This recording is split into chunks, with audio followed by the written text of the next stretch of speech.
Sanmonani and welcome to another Keep Going live session. This is the Eagles Eyrie. I'm Thando and today we'll be talking all things emotional intelligence. So, I'm still waiting for our guest. For those of you who are asking yourself what is Keep Going about, what is it that we do, don't hesitate to go on our website keepgoing.org.za. You'll find every information that you need to know about us there. And while we're still on that note, we are having our masks on sale. They are 40 rings, so you can just grab your mask and buy yourself a mask. Hi Lucky, hi Swissy. Thank you so much for joining, guys. So today we are gonna learn so much about our emotions, how we get to be in charge, how we how we manage, how we use them, and that's all we'll be touching on today. So I'm still waiting for our guests. So let's wait. While we're still on that note, guys, don't forget to go to Keep Going social media pages. We are there on Facebook, Keep Going Community Development Program. We are also on Instagram. It's Keep Going City. Same applies on Twitter. It's Keep Going City. So if you want to know more about us, even if you want to be a member, Keep Going, just send me a DM and we'll take it from there. Okay, my guest is here. Let me add him. Okay.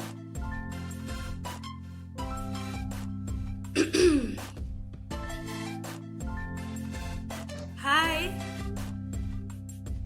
Hello. How are you?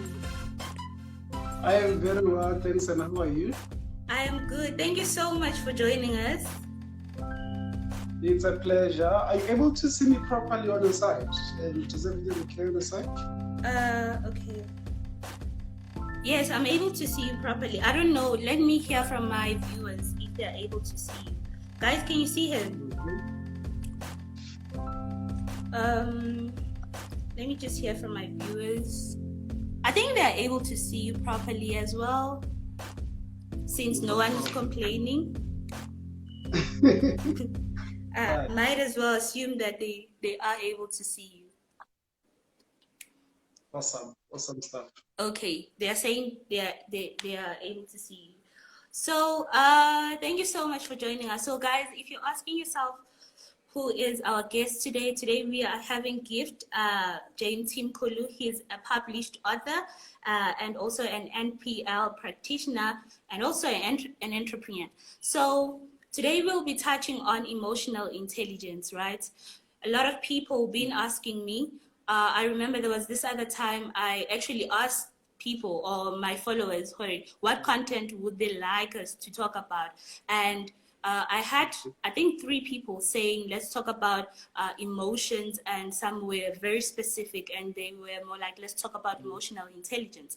And when they said that, I thought you were the person I should actually go to, since you are an author and like you said that you have a chapter in your book that you wrote and it was about emotional intelligence. Before we go far, what is emotional intelligence? How do you define it? Yeah, thank you very much for having me today. I'm so excited about today.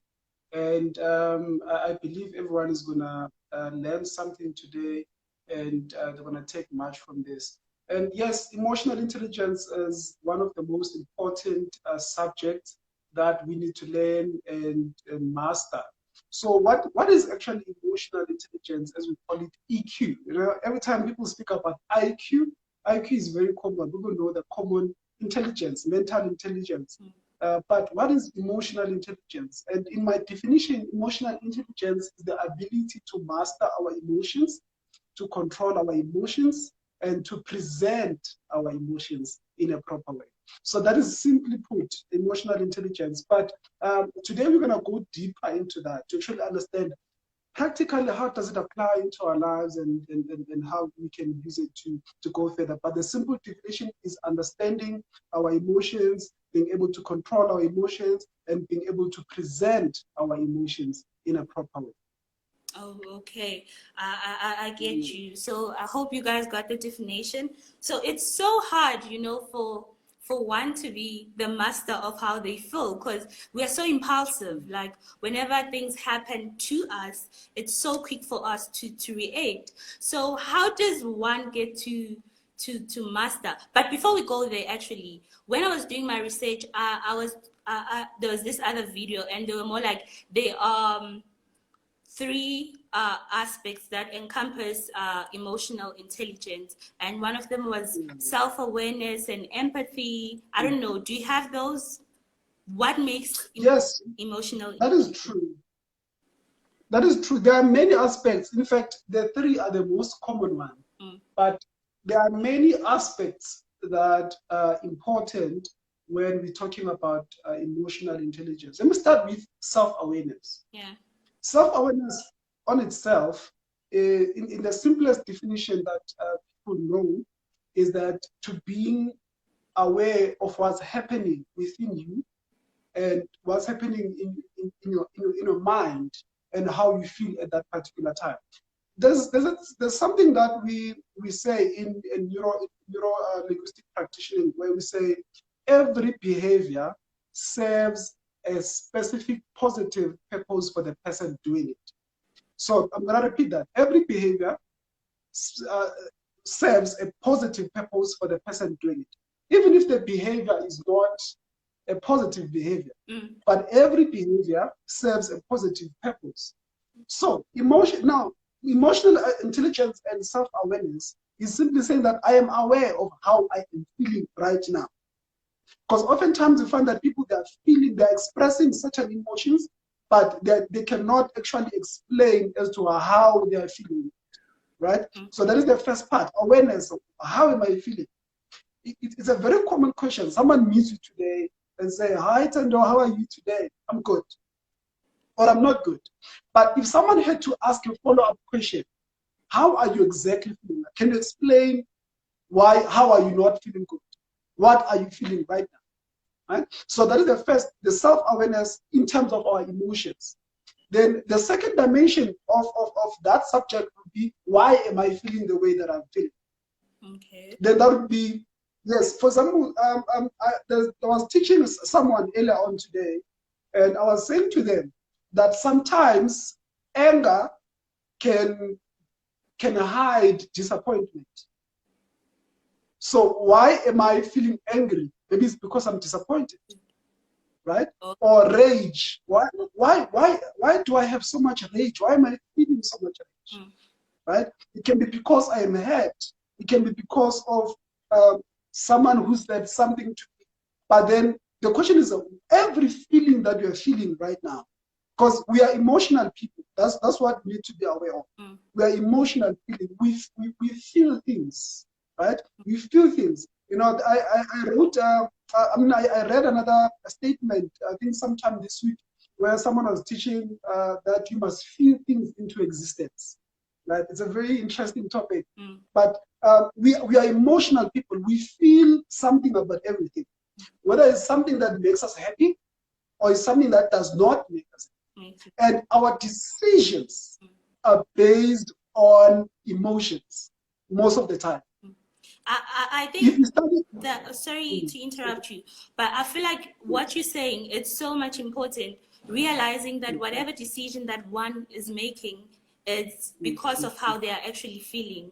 So that's why I think we need to stress on the importance of being emotional intelligent, so that you don't make decisions because you are feeling that way at that time, but you have to think through and think about it, and then you get to make a decision, because at the end of the day you end up making decisions which you regret, and that is true. only to find out that you could have been able to handle the situation better if you were able to discern and understand how you're feeling at that time. You can continue.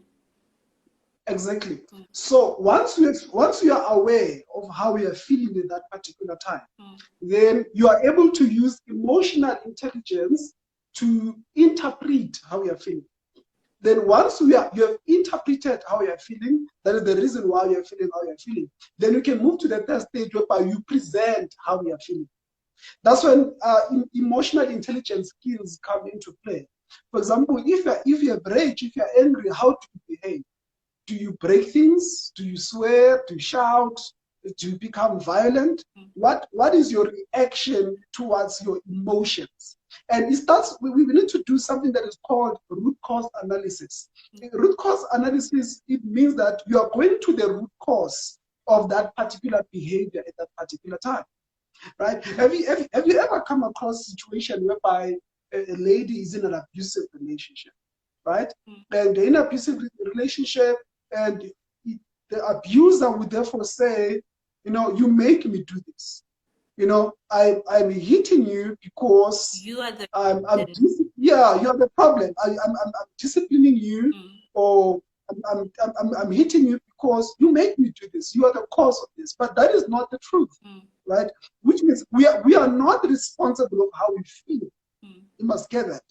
But we are responsible of how we interpret those feelings and how we present those feelings. That's the difference. Yes, that's the difference between emotionally intelligent people and emotionally or non-intelligent people. So emotionally intelligent people, no matter what they feel, they're able to present that with empathy.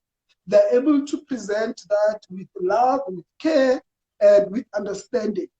But those who are not emotionally intelligent, they just act based on how they are feeling at that particular time. And usually that comes with very negative results, right? It comes with negative results. That's why in some of the things that I wrote, I said, you don't always have to respond to situation at that particular time. For example, if something happens now, you don't have to react. You don't have to react now, immediately, right? Because your reaction at that time is 100% based on what you're feeling at that particular time, right? So, but in simple definition, yes, emotional awareness is important in understanding emotional intelligence. And you also mentioned the issue of empathy. Being empathic, empathical to the other person means also putting yourself in their position, in their shoes, even when they're the person, or that person is the one who made you feel that way.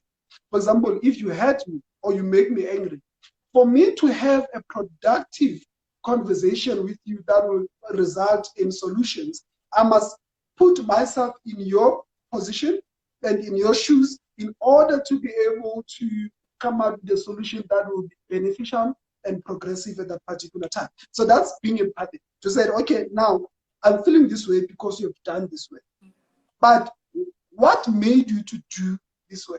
But if I come to you now and said, Thando, you are doing this because you're stupid, you're this and what, and I don't love you, or I hate you, whatever, all these things. That is an emotional reaction, right? But if I do express my anger and my disappointment, but also trying to understand why are you doing the things that you're doing, and what do you aim to achieve from that, and how can you become a better person from that?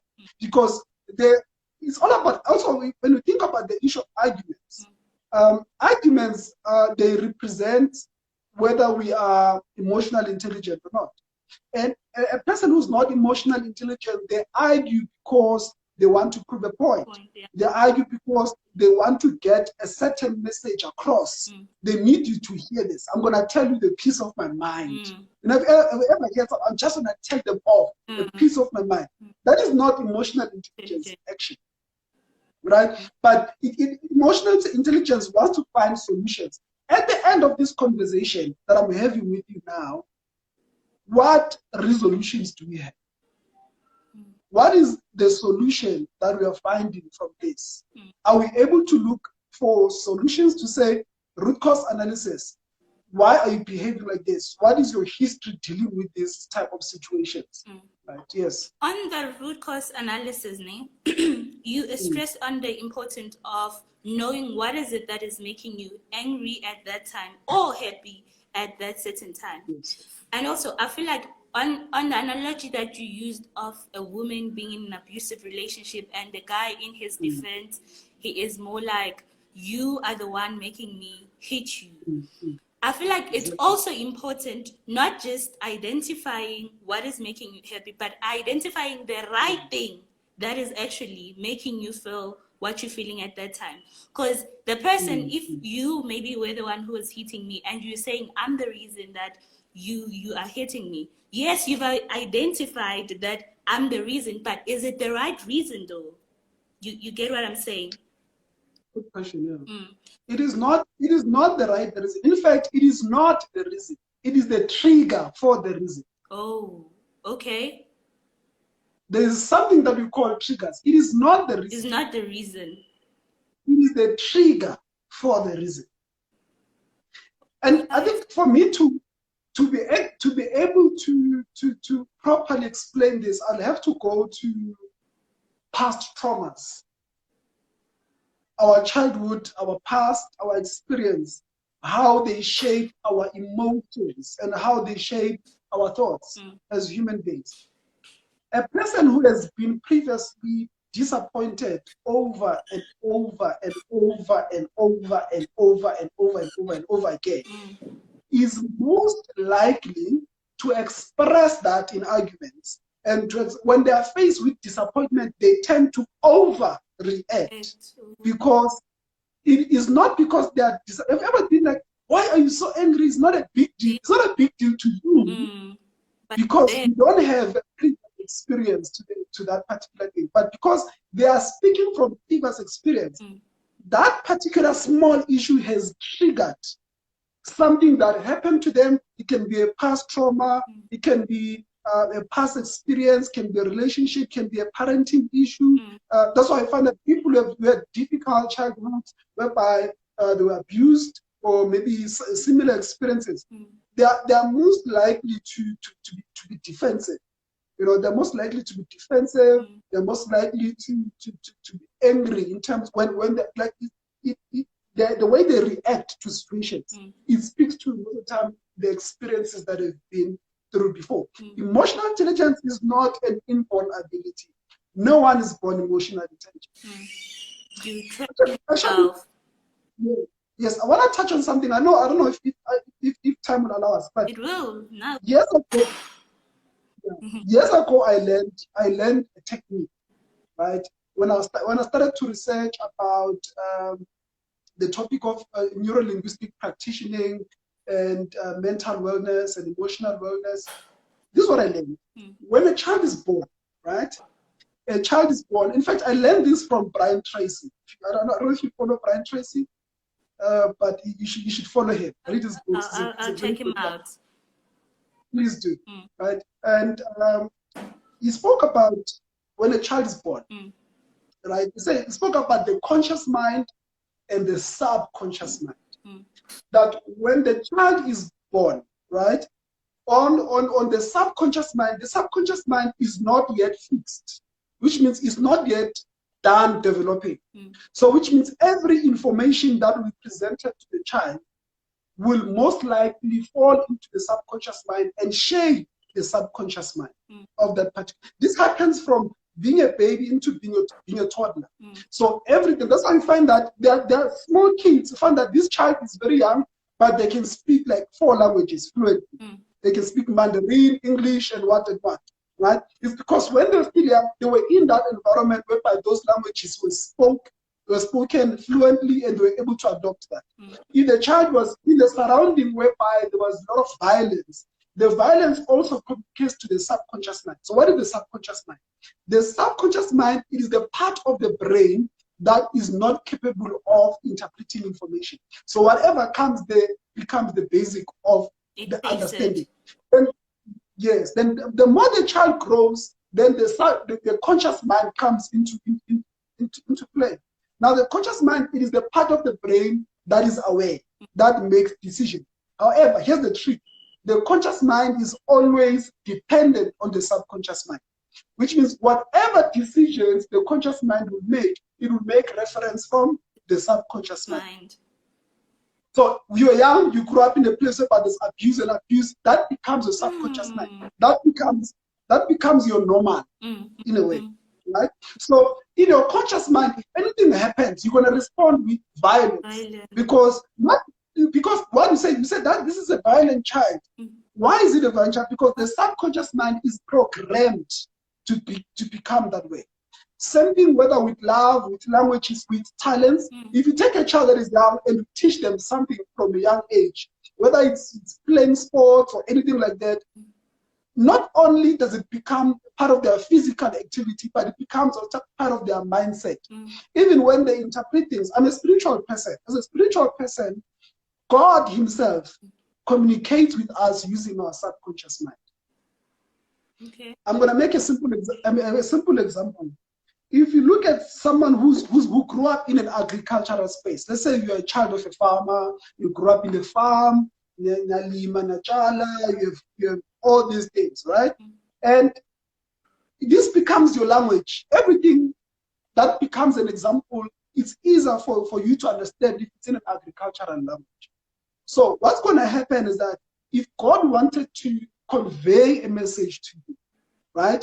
You would usually use that particular language, planting, sowing, reaping, whatever, so that it makes sense to you, right? It becomes part of that. So now the subconscious mind, once it's properly developed, right? Once it's properly developed, then your conscious mind will depend on the subconscious mind. Whatever decision you make, for example, if you apply for a job and you get an email, you really wanted this job, you felt like you qualify for this job, and you've been praying and believing for it, working hard for this job. You get an email back 2 weeks later, they say, thank you for your application. You know, after a long review of your qualification, we regret to inform you that you did not make it through.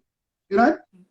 Now, as a person who's not emotional intelligence, for example, you would take that as a personal attack. Right? Like, but I deserve this. I qualify for this. I have the qualification. I have the experience. I have the skills. You know, you become angry and hurt, disappointed, and all of these things.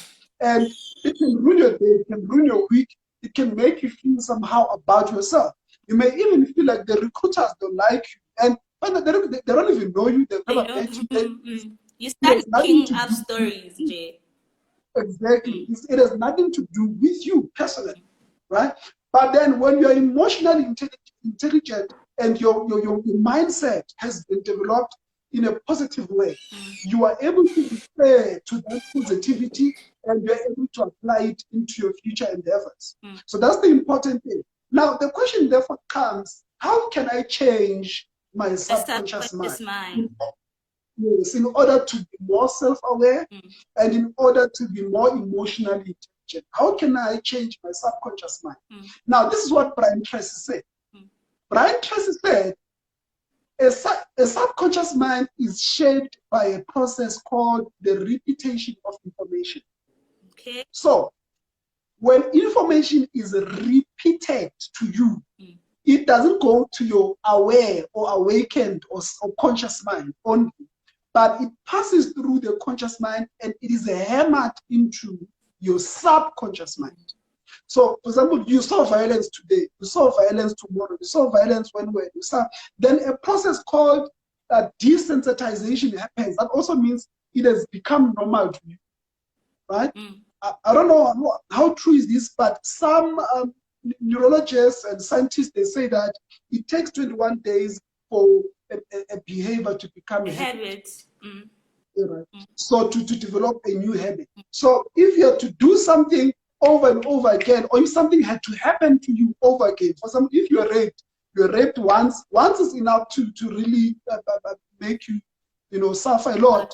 But then let's imagine now you have been raped today again and again and again, and next week and next month and next year, or maybe a number of times. That becomes therefore part of your reality. That's what you find that most victims end up saying, I deserve this. It is my fault. It becomes your reality. Now. It becomes normal. Yes, that is true. So therefore, how do you change how do you create a subconscious mind? By repeating information. So how do you change it again? By repeating information. So if your conscious mind was shaped by disappointment or violence or anger or all these things, then For you to change that subconscious mind, you have to repeat information that speaks against that. Okay. That may also mean changing your environment. If you're in an environment that is speak of negative people who are always complaining about life or complaining about that, then you don't want to be part of that. Then you become around, you stand around people who motivate progress, change, healing, development. You read content, you watch content, and you participate in things that change your subconscious mind. You speak it over and over and over again. You repeat, then surely it changes your subconscious mind bit by bit, then it becomes your reality. So therefore, how that information is important for your self-awareness. What you believed about yourself before the exercise has now becomes a different change. It was a different subject. You no longer believe that you deserve to be abused. You no longer believe that you are a failure.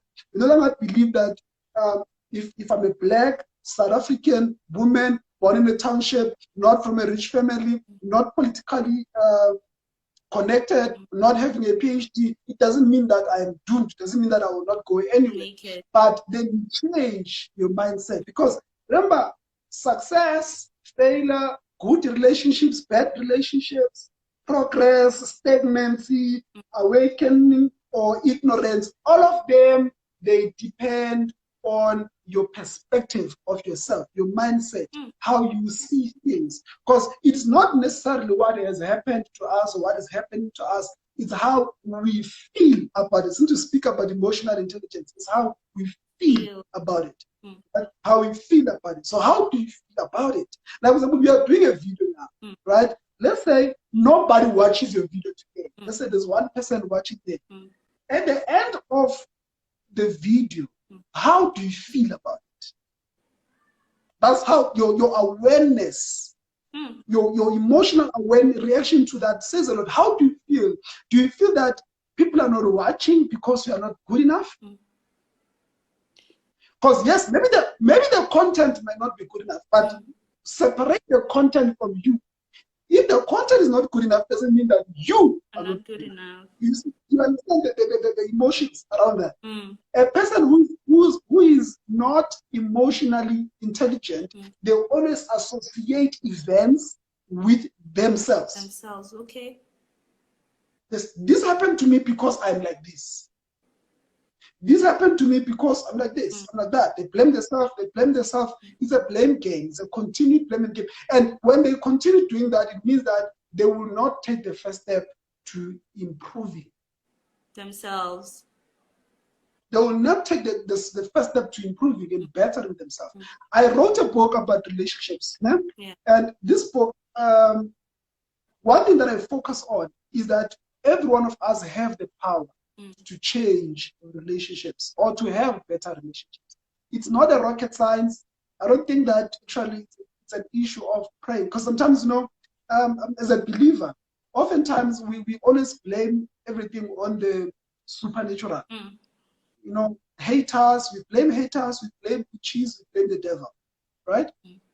But we never really understand, how can I improve as a person to build better relationships? How can I improve as a person to build a better business? But our emotions, they become a stumbling block oftentimes.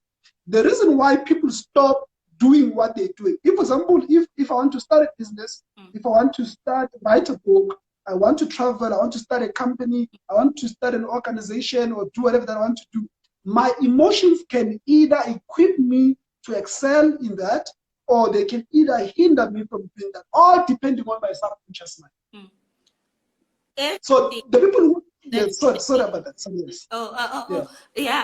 Sorry to disturb you, but what I'm getting from here, okay, like you're saying, everything from how we act to how we think, and every decision that we get to make, it's all dependent on the subconscious mind. And you've given us what is it that we should actually do.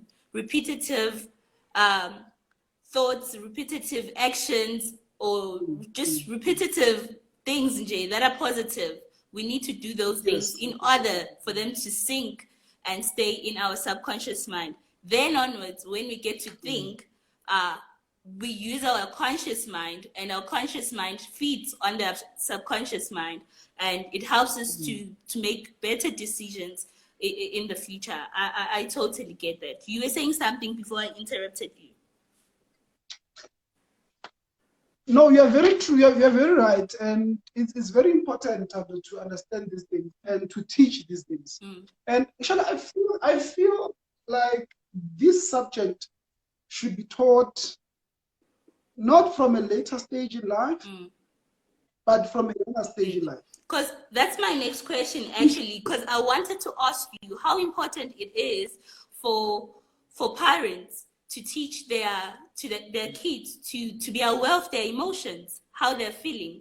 Saying I'm good is not enough, but knowing what is it that's making you feel good and why are you feeling good.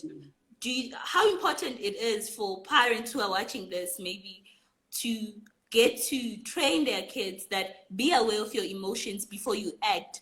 How important is it?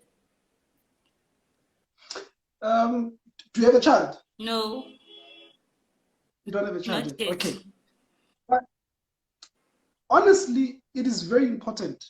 From when a child is young, there are exercises, there are many activities that you can do that teach your child emotional intelligence.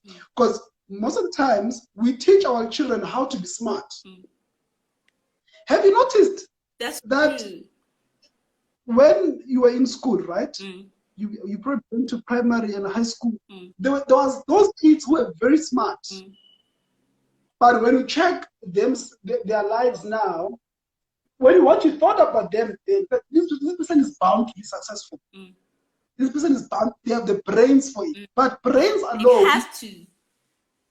Yes, they have to connect with the emotions, right? Because a person is in three folds: the mind, the body, and the spirit, right? Or some people say the heart. So that is the emotions, the thoughts, and the physical capabilities that carry those thoughts and emotions. So these are the two topics: thoughts and emotions. So once we balance that equation to say children need to be more aware, to express themselves, how am I feeling? The reason why also most young rape victims don't come out to express such behavior and such atrocities that are happening against them, it brings us back to understanding our emotions. What the other person said to them, the perpetrator said to them, sometimes appears to be so real that they don't understand, or they have become fearful to even speak.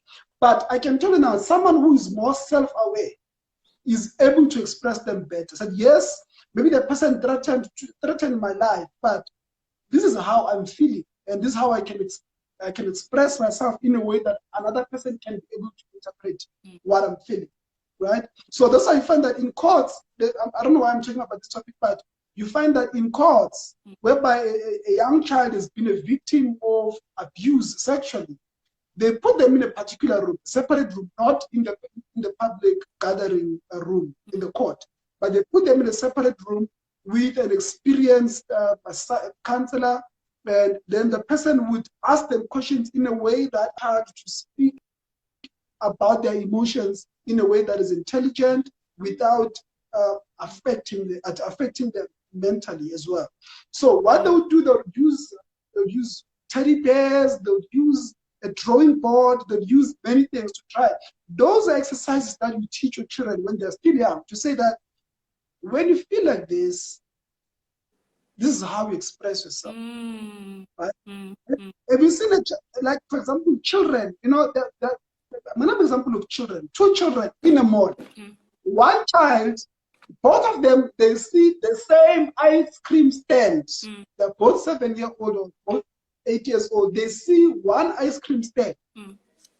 One child will say, "Mommy, can I please have an ice cream?" Other one would say the same thing. The parents both respond in the same way. So same situation, same question, same response, same conditions. Both parents, they say no. You already had an ice cream, or maybe there's an ice cream at home, whatever. Both of them will be disappointed. both of them, maybe they will try to convince the child, the parent, why they want ice cream, why they need ice cream. It's normal child behavior to persist and want something. So, but no, I want it. No, whatever. However, now look at the emotional reaction. One child cries and throws themselves in the ground and throws things and slaps the mother. The same child. Then the other child cries as well, but does not throw themselves in the ground or tear their clothes. I actually saw a child was scratching themselves and crying. That's an alarming factor. Emotional intelligence will teach kids how to express themselves without exaggeration. Because you can exaggerate your emotions. And when you exaggerate, that's how compulsive liars are created. Whereby some people would exaggerate their emotions. Right? So if, for example, if someone does something to you playfully or something that is harmless in any way, then you exaggerate that act. Then that becomes exaggeration and it doesn't show emotional intelligence at the time, right? So we need to be accurate. And in my book, I want to answer you with these points, right? I'm just gonna go through them. That these points, they actually, but how emotional intelligence can help us or benefit us, right? In building relationships with our kids, in building relationships with our partners, our colleagues, and so these are the benefits, right? So number one, it makes you a better listener. Emotional intelligent people, they become better listeners. So when speaking about a child, right? A child, they become a better listener when they are more emotionally intelligent. That's point number one. A child becomes a better listener when they're emotional. You teach them how to use their words, and you teach them that communication, they need to listen, right? They need to listen and process that information, right? There are many exercises. There are many exercises that you can use to teach kids, and I'm gonna try to share some of them. But the first thing is that it makes you a better listener. Even when you're not a child, as an adult, as you are in a relationship, you need to be a better listener. At work, you need to be a better listener. Better listener. Because some people who are not emotionally intelligent, they're in a conversation to put a point across. They're not in a conversation to hear what the other person is saying. They listen, yes, they listen to respond. They are not listening to understand. You understand? So it makes you a better listener. Then it makes you a better listener. That's the first point of emotional intelligence. How do you say an emotional intelligent person? They're a very good listener. Listeners. They don't rush to lash out. Right? So we need to teach kids the importance. Yes. Oh, okay. So I've been having comments from my viewers, and I don't know if we should. I think we should interact with them as well. Allow them to be part of our conversation. So yes. I'm really sorry I didn't read the previous one. Nkosi is saying emotional intelligence as a topic is rather difficult topic to talk about. However, you're handling it well. Gift, thank you so much. To supplement your answer, Gift, it is also important to learn from our mistakes growing up so that we can teach them, our children, using our experiences as reference. That is true. And also he's saying, also explain how you would go about teaching the children. Okay, so he wants the techniques that you said you will share with us on how you can help children. And then someone Puti is saying, please provide us with the title of your book, say, and where can we find it, right? This is powerful. Thank you so much, Monte. Shara Tapiwa is saying, true, thinking it's not just emotions. We need to learn to understand how to convey a message of disapproval without provoking a defensive reaction. In reality, we find people keep things to themselves. That is true. P. Makelani is saying, we usually say those kids are spoiled, but thanks to Gift explanation, actually deeper than that. That is true. That is true. Because normally when ubanumtana as ponzela panti, ponza izinto, you're more like, ayibam spoiler, lo bayamlema, abamfundisa, abamshayi. And only to find out that actually it's not ukuthi kumele umshaye or what, but it's making them being aware of their emotions and not to over exaggerate, like you said, not to over exaggerate their emotions and how they're feeling. We can continue. You're saying something. The techniques. Yes, thank you very much. As being a better listener, for example, if a child, I always teach about this, that from a very young age, you teach a child to handle disappointment. That is the first technique, to handle disappointment. It is a technique on its own. For example, you don't always have to say yes to a child. For example, if I'm a child, I want something, right? Whether it's food, I can say just fed me, then I want ice cream now, or I want this, or I want this. Then as a parent, I need to learn to say no, even when the child is crying. That is the first technique that is approved by most people, according to my research, right? So you first learn to say no, right?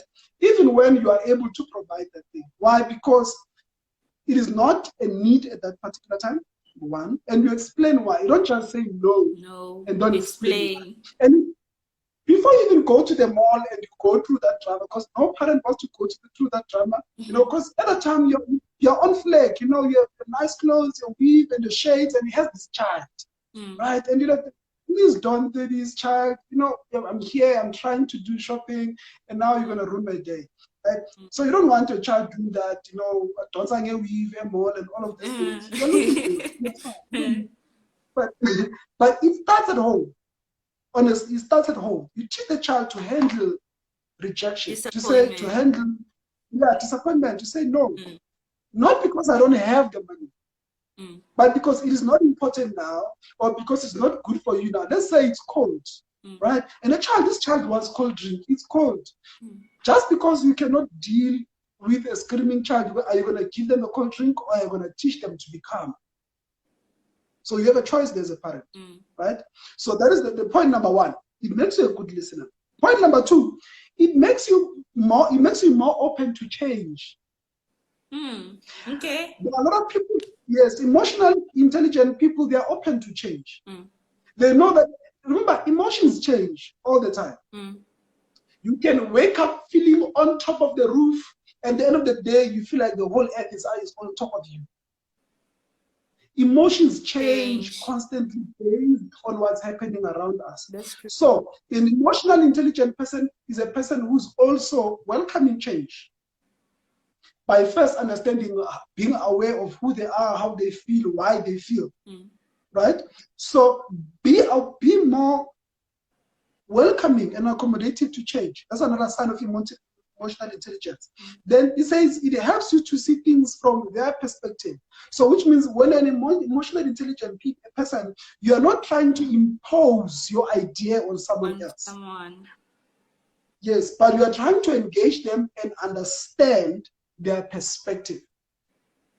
Actually, this is very interesting if you're gonna deal with people who are in drug abuse, alcohol abuse, all of those things. So before you can give them a lecture and all the 10 verses that you've been studying about not drinking, all right? Because you're all summoned up, you're all prayed up, you're all researched, and you're all angry like, no, you are a sinner, or you are wrong, or you are ruining your life, whatever. Yes, that is what you are trying to come across, but that is not the way that it should come across. So you need to first understand, remember, you're a good listener. First of all, a good listener, you're willing to accept change, and now you want to see things from their perspective.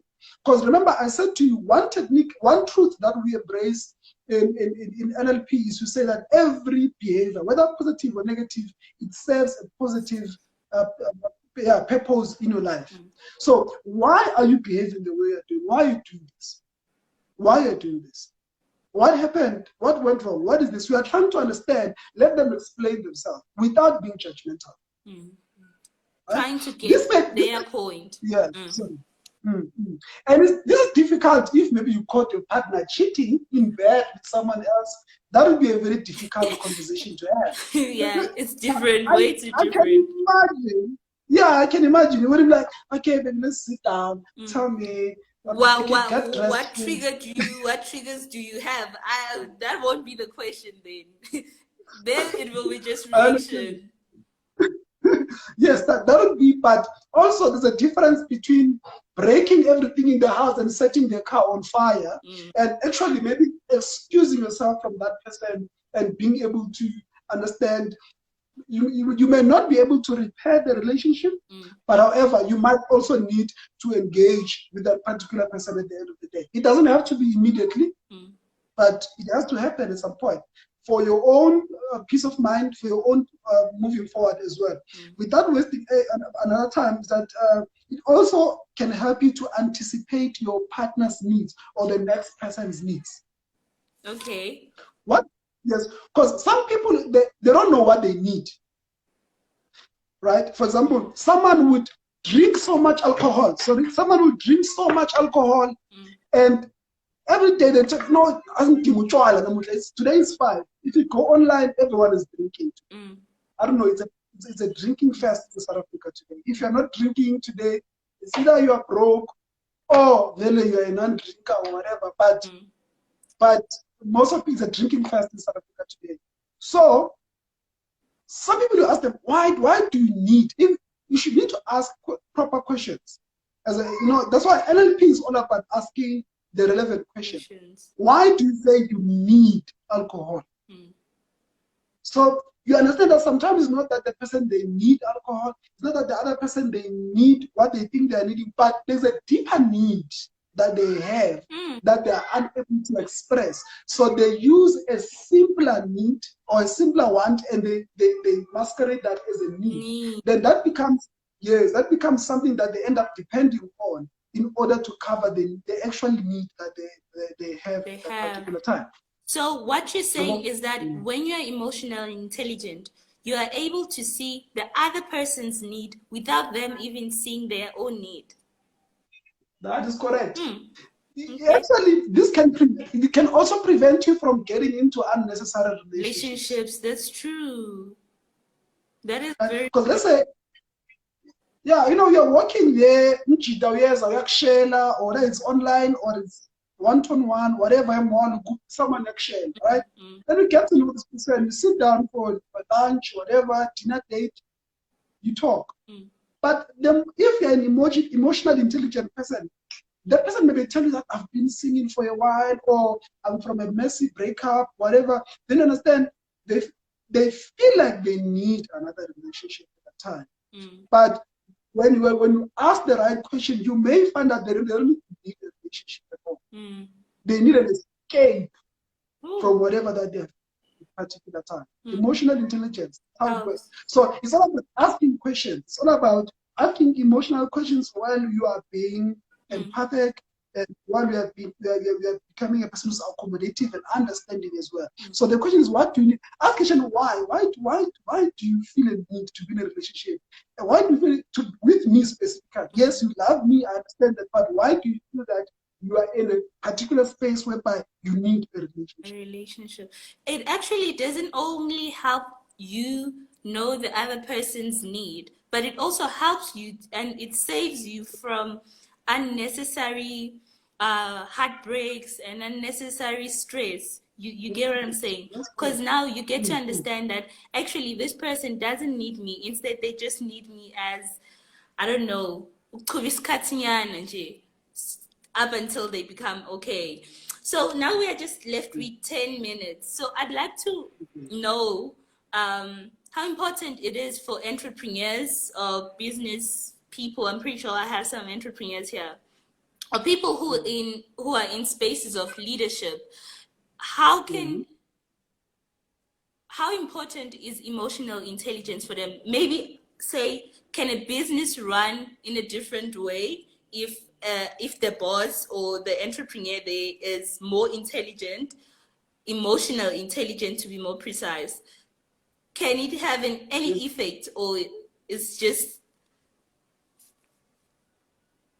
Yeah, it has massive impact. Mm. There's a huge difference between, in fact, emotionally intelligent leaders, or rather emotionally intelligent entrepreneurs, are usually more successful than the ones who are not. For Why is example, that? emotional intelligence people, they're able to accept criticism. Mm. Because in leadership, in business, you're going to have so much criticism, it's not going to be nice. Mm. Right? And if a manager at work, or you your own business, Mm. people are always going to be criticizing you, right? Mm. And if you're emotionally intelligent, you'll be able to accept criticism, number one. Mm. And number two, it will help you to focus on your priorities. Emotionally intelligent people, they don't entertain secondary things that may delay their process of dealing with primary things, Mm. right? So they stick on what is important. That is being emotionally intelligent. What is the bottom line? So that is what is important, and it helps leaders to run their businesses better because they're emotionally intelligent. And there's something that we call emotional leadership. Okay. Right? Most people, they associate emotional leadership with female leaders, right? Mm. And to some extent it is true, but it's not totally true, right? Because yes, scientifically women are more emotional than men, Mm. all right? So, but even male leaders or business people, they become emotional. Mm. And some of them, they end up taking emotional business decisions, and that is never a good move. That is never a good move Mm. in any organization, Mm. right? So one thing that I can say is that it helps you to stay committed. It helps you to stay committed. If you're emotionally intelligent, no matter what disappointment comes in your business, you will stay committed. Mm. Because you will deal with your emotions and get back on the horse. Mm. But if you're not emotionally intelligent, every hurdle that comes your way is going to crush you. You're going to feel like giving up, you're going to stop Mm. whatever that you wanted to do. So Because that is you'll be that's reacting. Mm. Mm. yeah, Mm. yeah. Sorry. Yes. So yeah, that's what I can say about business. So Business. you will run you'll run your business better because you are more committed. Mm. You know what to focus on as an entrepreneur. So you don't entertain all these other things that may come and disturb you. That's why if an entrepreneur, you don't mix business with your personal life, Mm. right? Because your personal life, maybe let's say you have a problem with your wife at home, then now suddenly you stop going to your meetings or you stop doing whatever that you need to be doing, then you end up losing your bottom line. Mm.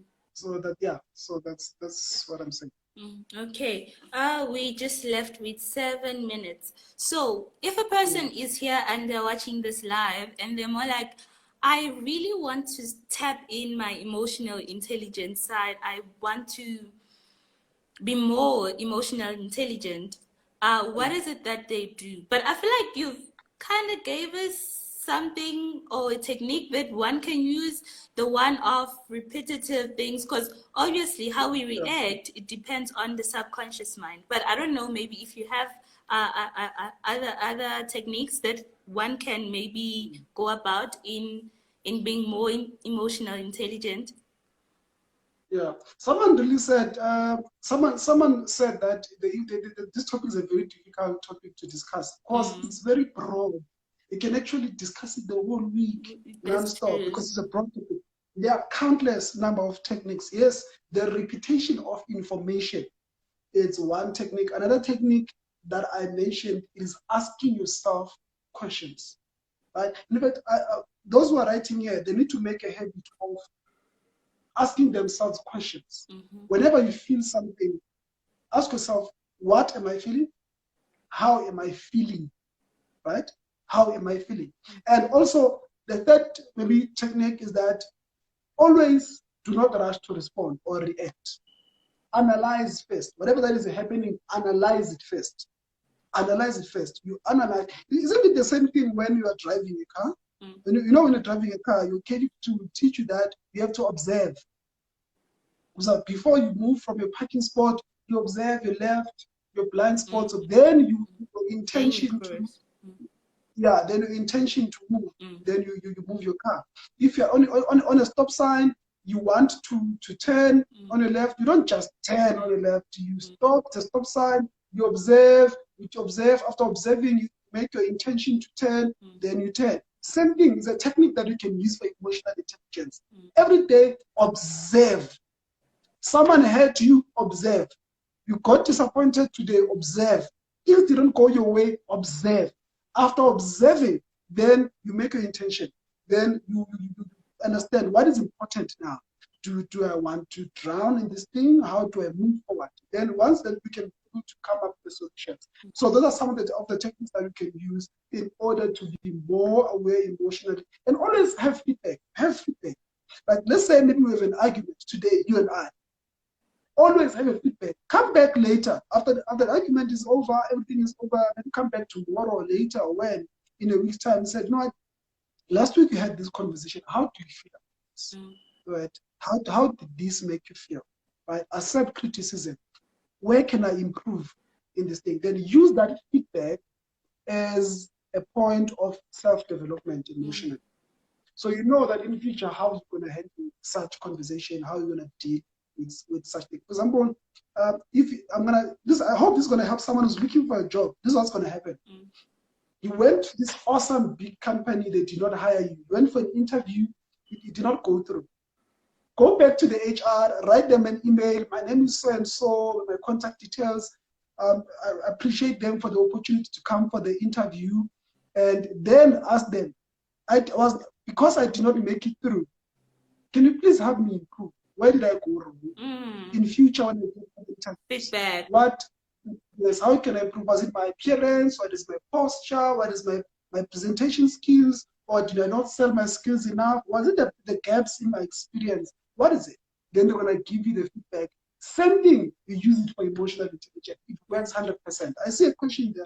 There is a question by Zinhle. She is more like, how does one stop everything happening around and think how they feel? Do you have time to set aside daily and spend time with yourself?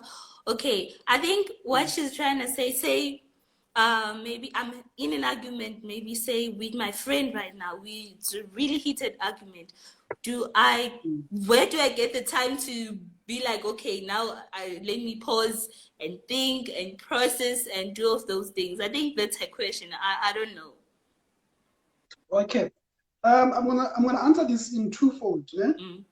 Self-awareness. Okay, self-awareness begins with you spending time with yourself, of course, right? No matter how busy, because we live our lives on schedules and deadlines, and we are on an autopilot. From the moment we wake up, on our phones, from our phones, we jump into the shower. From the shower, we are driving. It's traffic rage. Our traffic rage, when we get to work, you're already 5 minutes late. It's the first meeting of the day. First meeting, we're dealing with clients. Lunchtime, it's calls, it's WhatsApp. People that want to get hold of you. Perhaps you have a girlfriend. You have to call a girlfriend, video call, do these things. After work, you have a child. There's a child. You have to cook. After cooking, you have to bath. It's TV, it's this, it's Netflix. Then you sleep. That type of a lifestyle will never make you a more emotionally aware person. In fact, spend 30 minutes a day before you sleep, whereby there's no TV.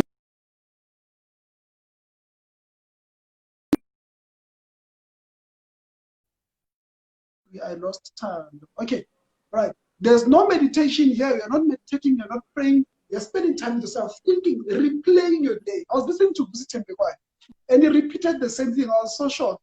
He said that spend time with yourself, replay your day. Replay your day. Replay your day. What happened today?